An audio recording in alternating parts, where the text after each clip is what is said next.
బైబిల్లో ఏముందో అర్థం చేసుకునే జ్ఞానం లేక అది మతం అండి, మతం అండి, చదవకండి, వినకండి, మాకు చెప్పకండి. మతమా? ఎవడు చెప్పాడు మతం అని? సృష్టి కార్యక్రమాలన్నీ చెప్పే గ్రంథం మత గ్రంథమా? సూర్యుడు ఎలా పుట్టాడో, ఎలా పనిచేస్తున్నాడో, సూర్యుడిని ఎందుకు చేశాడో చెప్పే గ్రంథం మత గ్రంథమా? సూర్యుడు గురించి చెప్పింది, చంద్రుడి గురించి చెప్పింది, ఆకాశం గురించి చెప్పింది, నేల గురించి చెప్పింది, సముద్రాల గురించి చెప్పింది, చివరికి సముద్రాల్లో ఉన్న చేపల గురించి చెప్పింది, భూమి లోపల ఉన్న వాటి గురించి చెప్పింది. సర్వం నీ కళ్ళ ముందున్న సృష్టి గురించి సవివరంగా వివరించిన గ్రంథం మత పుస్తకం ఎందుకు అవుతుంది?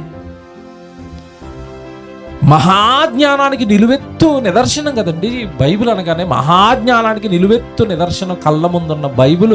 దానిని గుండెలపైన ఎత్తుకుని నెత్తి మీద పెట్టుకుని ఊరేగవలసిన వాడు అందులో ఉన్న మాటలు అందక బైబిల్ ఏ పుస్తకం అట?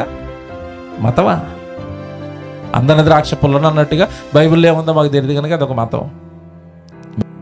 స్వతహాగా మీరు బైబిల్ గొప్పతనం, యేసుక్రీస్తుల వారి గొప్పతనం, ఆయన చేసిన త్యాగం, ఆయన మనుషులను బాగు చేయడానికి ఆయన చెప్పిన మంచి మాటలు నమ్మి మన మనస్సులు మార్చుకుని కదండి ఈరోజు ప్రభులో మనం జీవిస్తున్నాం. క్రైస్తవ్యం మార్గంలోకి వచ్చాం.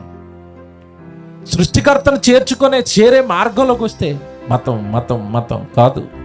మంచి మనసుతో బైబిల్ చదువు. మనిషి నివ్వెరపోయే మాటలు, మనిషి జ్ఞానానికి అంతుచిక్కని సంగతులు బైబిల్లో నుంచి ముందుకు వస్తాయి.